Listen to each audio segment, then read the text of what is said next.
అని ఒక దేవదూత యోహాను భక్తునితో చెప్తూ ఉన్నాడు. There came one of the seven angels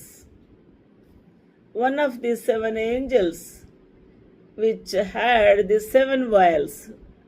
వారి 7 చేతిలో 7 ఉగ్రత పాత్రలు ఉండిని.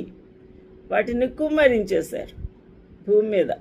అండ్ టాక్డ్ విత్ మీ, యోహానుతో మాట్లాడుతూ ఉన్నాడు. ఏమని?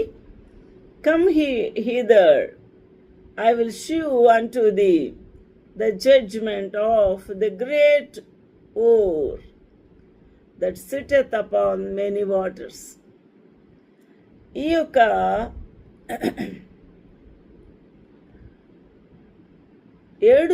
ఏడుగురు దూతల్లో ఒక దూత వచ్చి నీవిక్కడికి రమ్ము అని పిలుస్తూ ఉన్నాడు. యోహాను భక్తుడు వెళ్ళినప్పుడు విస్తార జలముల మీద ఒక వేశ్య కూర్చొని ఉండుట, ఆ దృశ్యాన్ని యోహాను భక్తునికి చూపించి ఉన్నాడు. ఆ మహావేశ్యకు ఒక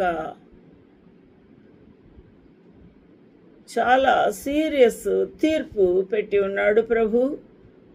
అది కూడా నీకు విశదపరుస్తాను, కనపరుస్తాను అని అంటున్నాడు.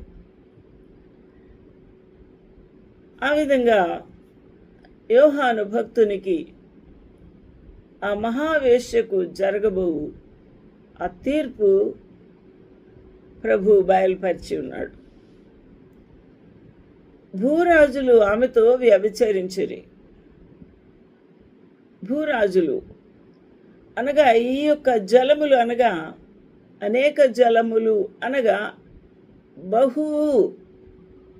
చాలా విస్తృతమైన ప్రజలలో నుండి ఆ యొక్క ఆ ప్రజల మధ్యలోంచి ఈ వేశ్య బయటికి వచ్చి ఉన్నాడు. వారు ఆ భూరాజులు ఆమెతో వ్యభిచరించరి. భూరాజులు, అధిపతులు, ప్రజలు అందరూ కూడా దానిని పూజించారు, సాగిలపడ్డారు. విగ్రహారాధనకు గుర్తుగా ఉంది. వ్యభిచారము అనగా విగ్రహారాధన ఇక్కడ మనకు సూచించుచూ ఉంది. భూరాజులు ఆమెతో